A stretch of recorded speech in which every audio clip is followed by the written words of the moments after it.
مرتبہ رسول اللہ صلی اللہ علیہ وسلم مسجد میں تشریف فرما تھے اور لوگ آپ صلی اللہ علیہ وسلم کے ارد گرد بیٹھے ہوئے تھے کہ 3 آدمی وہاں آئے۔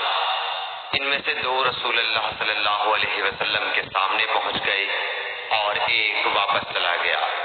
پھر وہ دونوں رسول اللہ صلی اللہ علیہ وسلم کے سامنے کھڑے ہو گئے۔ اس کے بعد ان میں سے ایک نے جب مجلس میں ایک جگہ کچھ گنجائش دیکھی تو وہاں بیٹھ گیا، اور دوسرا اہل مجلس کے پیچھے بیٹھ گیا، اور تیسرا جو تھا وہ لوٹ گیا۔ تو جب رسول اللہ صلی اللہ علیہ وسلم اپنی گفتگو سے فارغ ہوئے تو صحابہ رضی اللہ عنہم سے فرمایا، کیا تمہیں 3 آدمیوں کے بارے میں نہ بتاؤں؟ تو سنو۔